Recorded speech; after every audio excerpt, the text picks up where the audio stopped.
Hello everyone.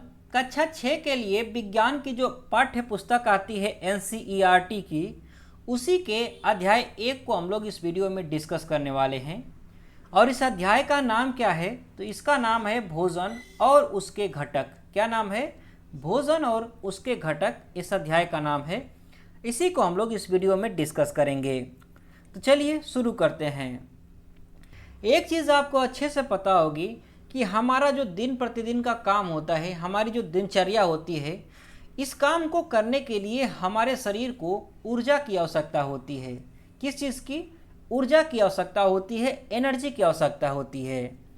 और ये energy हमारे शरीर को मिलता कहाँ से है? तो ये एनर्जी जो है वो हमारे शरीर को कार्बोहाइड्रेट से और वसा से मिलती है। किस किस चीज़ से? तो कार्बोहाइड्रेट से मिलती है और वसा से मिलती है। और ये कार्बोहाइड्रेट और वसा हमें कहाँ से मिलते हैं? तो हर रोज़ जो हम खाना खाते हैं सुबह शाम, जैसे कि चावल, दाल, रोटी, सब्जी, गन्ना, जो भी है, हम लोग जो भी खाते हैं, इन्हीं से हमें कार्बोहाइड्रेट्स और वसा मिलता है। और यही दोनों के दोनों कार्बोहाइड्रेट और जो वसा है, ये हमारे शरीर को ऊर्जा प्रदान करते हैं। अर्थात कार्बोहाइड्रेट्स जो होते हैं वो हमारे शरीर के लिए ऊर्जा प्रदान करते हैं। क्या करते हैं? ऊर्जा प्रदान करते हैं। वैसे ही जो वसा होते हैं ये भी हमारे शरीर के लिए ऊर्जा प्रदान करते हैं। इसके अलावा हमारा जो शरीर है, इसको स्वस्थ भी रखने की आवश्यकता होती है। इसको वृद्धि भी करने की आवश्यकता होती है कि डे बाय डे ये ग्रोथ भी करता रहे और स्वस्थ भी रहे। तो इसके लिए हमारे शरीर को प्रोटीन की आवश्यकता होती है। किस चीज़ की आवश्यकता होती है? प्रोटीन की आवश्यकता होती है। और ये प्रोटीन कहाँ से मिलता है? तो फिर वहीं से जो हम लोग खाना खाते हैं रोज़ के दिनों में, उन्हीं से हमें प्रोटीन भी मिलता है। इसके अलावा अगर बात करें तो हमारा जो शरीर है, इसको काम करने के लिए इसमें जो है वो रोग विकार नहीं होने चाहिए। ये जो है वो रोगी नहीं होना चाहिए हमारा शरीर, अर्थात रोगों से बचा होना चाहिए। तो हमारे शरीर को रोगों से बचाने का काम कौन करता है? तो हमारे शरीर को रोगों से बचाने का काम करता है विटामिन्स। कौन करता है? विटामिन्स जो है वो हमारे शरीर को रोगों से बचाने का काम करते हैं। और ये विटामिन हमें कहाँ से मिलते हैं? तो फिर वही जो हम लोग डेली मर्रा में जो खाना खाते हैं, वहीं से हमें विटामिन्स भी मिलते हैं। इसके अलावा हम ये सब जो भोजन खाते हैं, जो भी भोजन खाते हैं, ये हमारे शरीर में जाता है, पचता है। उसके बाद जो अवशिष्ट बचता है उसको निकालने की भी आवश्यकता होती है हमारे शरीर से। तो इसीलिए हमारे शरीर को फाइबर की भी आवश्यकता होती है, आहारी रेशे की भी आवश्यकता होती है, जिससे कि हमारे शरीर के अंदर जितने भी अवशिष्ट पदार्थ हैं उसको निकाला जा सके। इसके लिए हमारे शरीर को आहारी रेशे और जल की भी आवश्यकता होती है। अर्थात हम लोग डे बाय डे में जो भी खाना खाते हैं, उससे हमें क्या क्या प्राप्त होता है? उससे हमें कार्बोहाइड्रेट्स प्राप्त होता है, जिससे कि हमारे शरीर को एनर्जी मिलती है। इससे हमें वसा भी मिलती है। वसा से क्या मिलता है हमारे शरीर को? तो वसा से हमारे शरीर को एनर्जी मिलती है। इसके अलावा हमें खाने से प्रोटीन मिलता है। और ये प्रोटीन क्या करता है? तो प्रोटीन जो है वो हमारे शरीर की वृद्धि में सहायक होता है और हमारे शरीर को स्वस्थ रखने का काम करता है। इसके अलावा हमें खाने से विटामिन्स मिलते हैं। और ये विटामिन्स क्या करते हैं? तो ये विटामिन्स जो है वो हमारे शरीर को जो है वो रोगों से सुरक्षित रखने का काम करते हैं। इसके अलावा हमें खाने से आहारी रेशे मिलते हैं, फाइबर्स मिलते हैं। और इसके अलावा हमारे शरीर को जल की आवश्यकता होती है। और ये क्या करते हैं? तो हमारे शरीर में जितनी भी अशुद्धियाँ हैं उनको दूर करने का काम करते हैं ये आहारी रेशे। आई होप आपको ये बातें अच्छे से समझ में आ गई होंगी। इसके बाद हम लोग बात करेंगे संतुलित आहार का। तो संतुलित आहार क्या होता है? सबसे पहली बात कि आहार क्या होता है? तो आहार का मतलब कि हम डेली दिनचर्या में अपने जो भी खाना खाते हैं, पीते हैं, वो सारे के सारे आहार में आते हैं। जैसे कि हम लोग सुबह का नाश्ता करते हैं, लंच करते हैं, डिनर करते हैं, बाहर कुछ गए, बर्गर पिज्ज़ा खा लिया, कुछ भी खा लिया, रस जूस पी लिया, वो सारे के सारे क्या हैं? तो ये सारे के सारे जो हैं वो हमारे आहार होते हैं। क्या होते हैं? आहार होते हैं। और अगर संतुलित आहार की बात करें कि संतुलित आहार क्या होता है, तो हमारे दिन का ऐसा भोजन जिससे कि हमें कार्बोहाइड्रेट्स मिलता हो, हमें प्रोटीन मिलता हो, हमें वसा मिलता हो, हमें विटामिन्स मिलता हो, हमें कुछ खनिज लवण मिलते हों, हमें फाइबर्स मिलते हों, रुक्षांश मिलते हों और हमें जल मिलते हों, ऐसे आहार को जो है वो संतुलित आहार कहा जाता है। क्या कहा जाता है? संतुलित आहार कहा जाता है। और एक बात और ध्यान रखिएगा, ये जो कार्बोहाइड्रेट्स, प्रोटीन, वसा, विटामिन, खनिज लवण और ये फाइबर्स जो होते हैं, इनकी आवश्यकता जितनी ही हमारे शरीर को है उतनी ही होनी चाहिए। ये आवश्यकता से अधिक भी नहीं होने चाहिए और आवश्यकता से कम भी नहीं होने चाहिए। ऐसे आहार को जो है वो संतुलित आहार कहा जाता है। क्या कहा जाता है? संतुलित आहार कहा जाता है। अब एक एक करके हम लोग इन सारों को डिस्कस करेंगे कि कार्बोहाइड्रेट्स क्या होते हैं, कहाँ से मिलते हैं, प्रोटीन्स क्या होते हैं, कहाँ से मिलते हैं, वसा, विटामिन्स, खनिज लवण, फाइबर्स, ये कहाँ कहाँ से मिलते हैं, इससे क्वेश्चंस बनता है। और ये सारी की सारी बातें इस चैप्टर में लिखी गई हैं, इसीलिए सारे कुछ हम लोग इसमें डिस्कस करने वाले हैं। तो चलिए एक एक करके हम लोग इसको डिस्कस करते हैं। सबसे पहले बात करते हैं हम लोग कार्बोहाइड्रेट्स की। तो कार्बोहाइड्रेट्स जो होते हैं ये क्या करते हैं, इनका काम क्या होता है? तो जो कार्बोहाइड्रेट्स होते हैं ये हमारे शरीर को ऊर्जा प्रदान करते हैं। क्या करते हैं? तो हमारे शरीर को एनर्जी प्रदान करते हैं, जिससे कि हमारा शरीर पूरे दिन काम कर पाता है। और ये जो कार्बोहाइड्रेट्स होता है वो हमें भोजन में किस रूप में मिलता है? तो भोजन से हमें ये मंड के रूप में मिलता है, माड़ के रूप में मिलता है, या यूँ कहें तो ये शर्करा के रूप में मिलता है। माड़ के रूप में और शर्करा के रूप में हमें खाद्यान्नों से कार्बोहाइड्रेट्स मिलते हैं।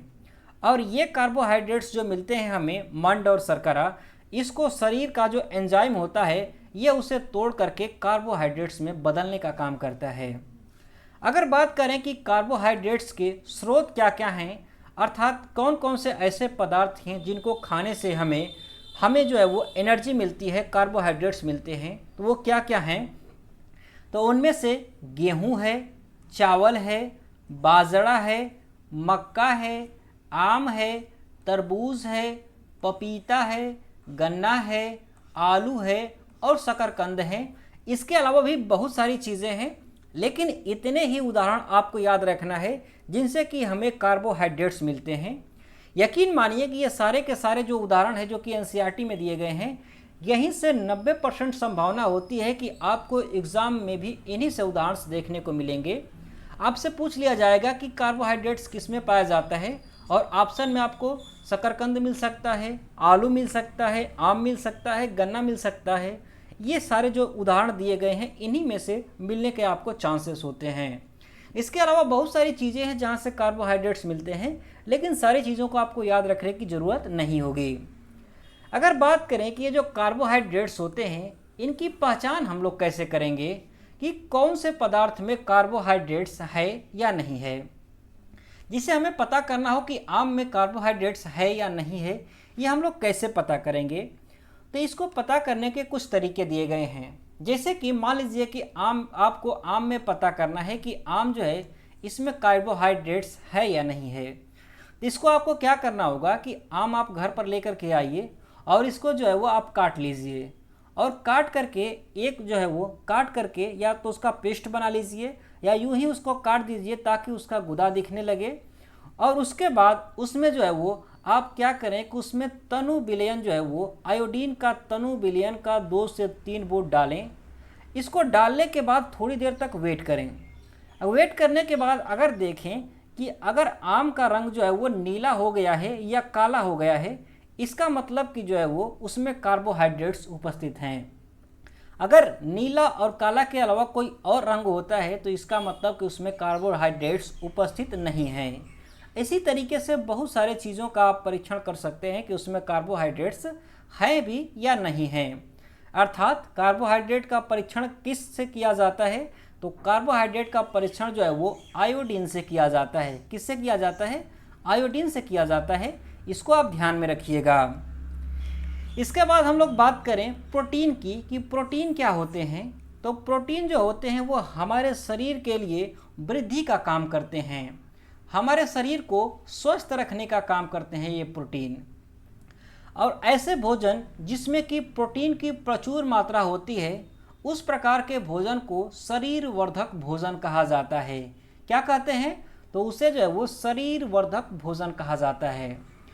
अगर बात करें कि ये जो प्रोटीन्स होते हैं इनके स्रोत क्या क्या हैं, तो इनके स्रोतों में हमें ये जो है वो पादपों से भी प्रोटीन्स मिलते हैं और जंतुओं से भी प्रोटीन्स मिलते हैं।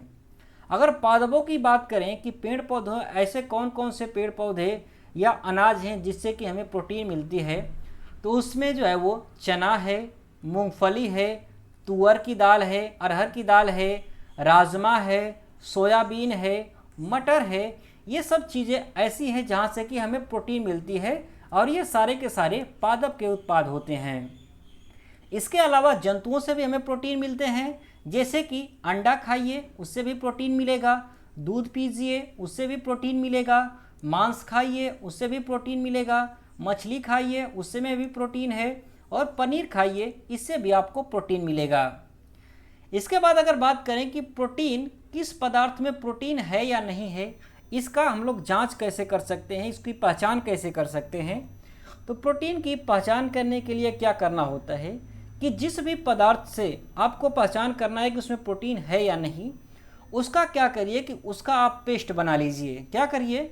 उसका जो है वो आप पेस्ट बना लीजिए। जैसे कि मान लीजिए आपको दाल में चेक करना है कि उसमें प्रोटीन है या नहीं है, तो उस दाल का आप पेस्ट बना लीजिए।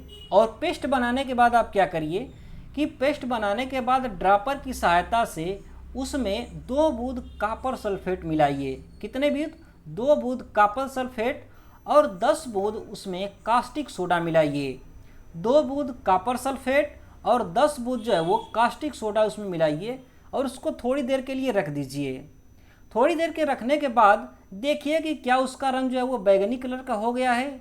अगर बैगनी कलर का उसका कलर हो गया है, इसका मतलब कि उसमें प्रोटीन उपस्थित है। अगर बैगनी कलर नहीं मिला, इसका मतलब कि उसमें प्रोटीन उपस्थित नहीं है। तो ये तरीका होता है प्रोटीन को जांच करने का। प्रोटीन का परीक्षण किसके किसके माध्यम से किया जाता है?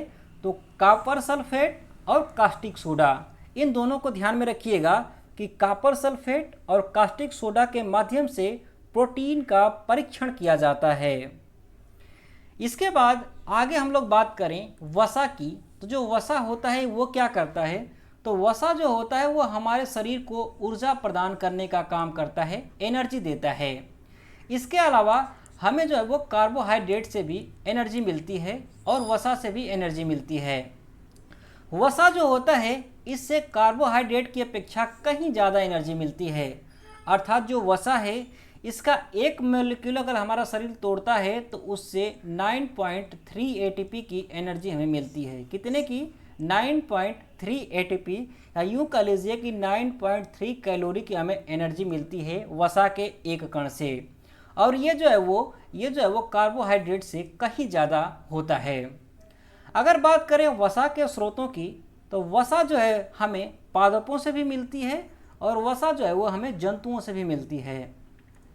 पादपों से अगर बात करेंगे कौन कौन से ऐसे पादप है जहाँ से कि हमें वसा मिलती है, तो उसमें आता है सरसों का तेल, सूरजमुखी का तेल, नारियल का तेल, सोयाबीन का तेल।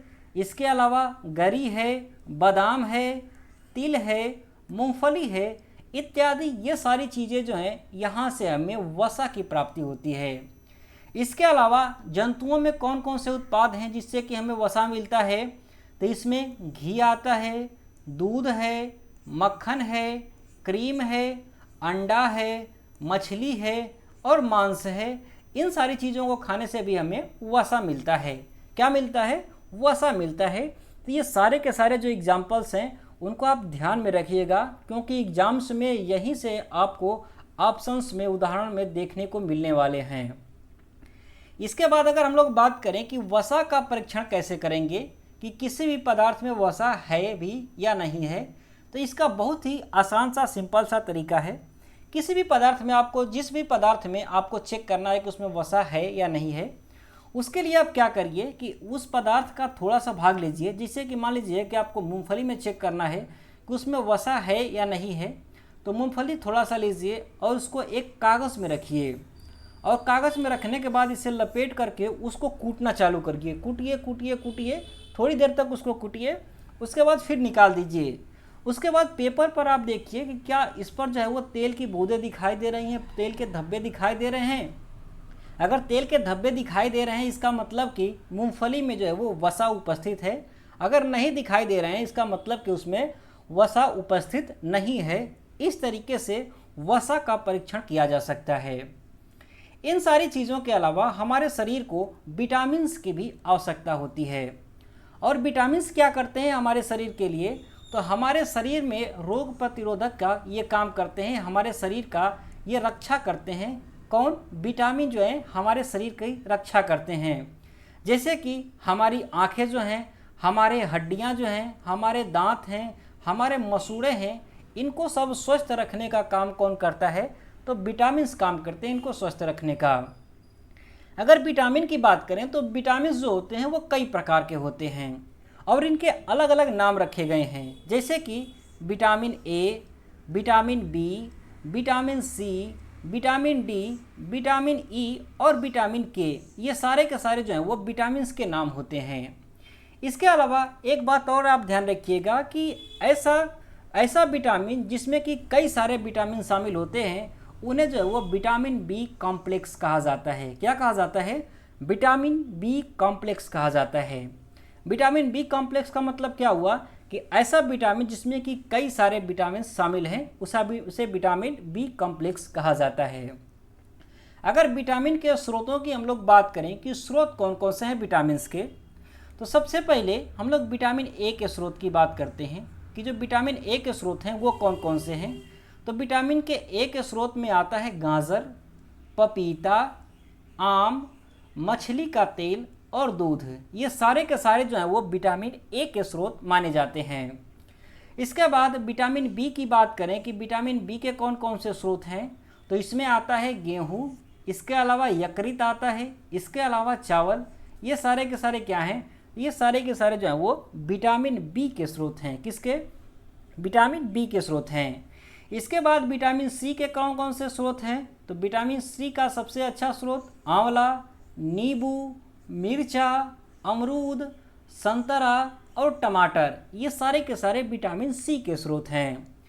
इसके अलावा विटामिन डी के कौन कौन से स्रोत हैं, तो विटामिन के डी के स्रोत हैं दूध, मक्खन, यकृत, अंडा और मछली। ये सारे के सारे जो हैं वो विटामिन डी के स्रोत हैं। इसके अलावा विटामिन डी का एक और स्रोत है और वो है सूर्य का प्रकाश। किस चीज़ का? सूर्य का जो प्रकाश है वो विटामिन डी का एक बहुत ही अच्छा स्रोत होता है। इसको भी आप ध्यान में रखिएगा। इसके बाद हमारे शरीर को कुछ खनिज लवणों की भी आवश्यकता होती है जो कि हमारे शरीर को स्वस्थ रखने में सहायता करते हैं, हमारे शरीर के विकास में सहायता करते हैं ये खनिज लवण। और ये खनिज लवण कौन कौन से होते हैं, तो जैसे कि आयोडीन होता है, जैसे कि फास्फोरस होता है, जैसे कि आयरन है, कैल्शियम है। इन सबों की मात्रा जो है वो हमारे शरीर को बहुत ही कम मात्रा में इन सबों की आवश्यकता होती है, लेकिन इसकी आवश्यकता होती है किस लिए? तो इसकी आवश्यकता होती है हमारे शरीर के विकास के लिए और हमारे स्वास्थ्य को बनाए रखने के लिए इन खनिज लवणों की आवश्यकता होती है। अगर बात करें हम लोग आयोडीन जो खनिज लवण है इसके कौन कौन से स्रोत हैं, तो इसके स्रोत हैं मछली, मक्खन है, केकड़ा है, पालक है, अदरक है। ये सारे के सारे क्या हैं, तो ये सारे के सारे जो हैं वो आयोडीन के स्रोत हैं। इसके अलावा फास्फोरस के कौन कौन से स्रोत हैं, तो फास्फोरस का स्रोत है दूध, केला, मिर्चा, गेहूँ और चावल। ये सारे के सारे फास्फोरस के स्रोत होते हैं। इसके बाद बात करें कि लोहा जो होता है, जो लौह है, इसके स्रोत क्या क्या हैं, तो इसका स्रोत है सेब, पालक, यकृत और पपीता। ये सारे के सारे जो हैं वो लोहे के स्रोत होते हैं, आयरन के स्रोत होते हैं। इसके बाद कैल्शियम के स्रोत कौन कौन से हैं, तो कैल्शियम का स्रोत है अंडा खाइए, दूध पीजिए। ये सारे के सारे जो हैं वो कैल्शियम के स्रोत होते हैं। इसके अलावा भी हमारे शरीर को जो है वो कुछ आहारी रेशों की भी आवश्यकता होती है और ये आहारी रेशे यानी कि फाइबर्स जो हैं ये होते क्या हैं, तो ये फाइबर्स जो हैं वो पतले पतले रेशे की तरह होते हैं और ये इनका काम क्या होता है, तो इनका काम होता है कि हमारे शरीर के अंदर जो हम लोग खाना खाते हैं उस खाने को हमारे शरीर से बाहर ले जाने में ये आहारी रेशे जो हैं वो सहायक होते हैं। इनसे हमें कोई भी पोषक तत्व नहीं मिलता है, इससे हमें कोई भी पोषक तत्व नहीं मिलता है, लेकिन ये क्या करते हैं, तो ये हमारे शरीर से जो अनपचे खाने होते हैं, पचे हुए खाने होते हैं, इसको बाहर ले जाने में हमारी सहायता करते हैं। और ये मिलते कहाँ पर हैं, तो ये जो होते हैं वो जो पदार्थ होते हैं जो हम लोग खाना खाते हैं, जो हम लोग पौधे खाते हैं, हम लोग आलू खाते हैं, फल खाते हैं, अनाज खाते हैं, उनके जो छिलके होते हैं उसमें ये पाए जाते हैं आहारी रेशे।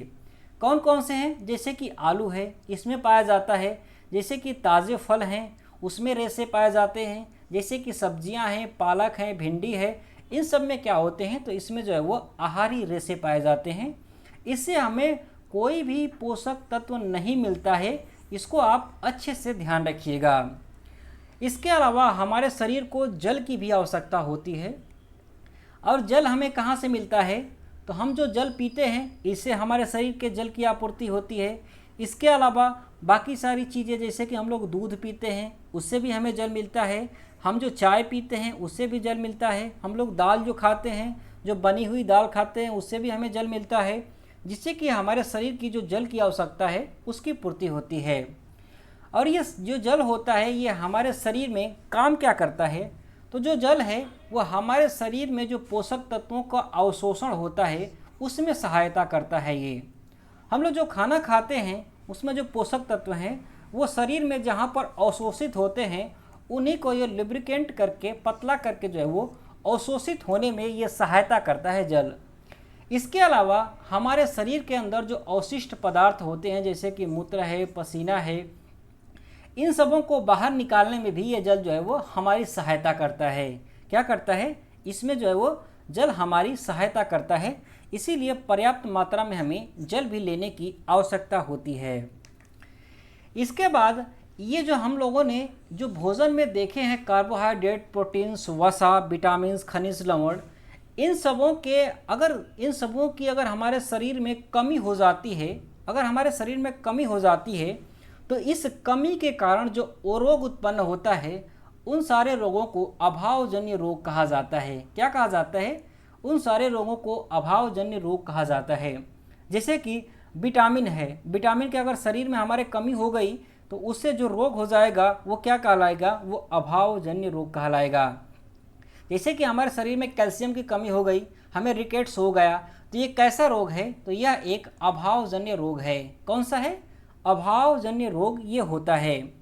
अब कौन से विटामिन से कौन सा अभावजन्य रोग होता है, इससे भी क्वेश्चंस पूछे जाते हैं।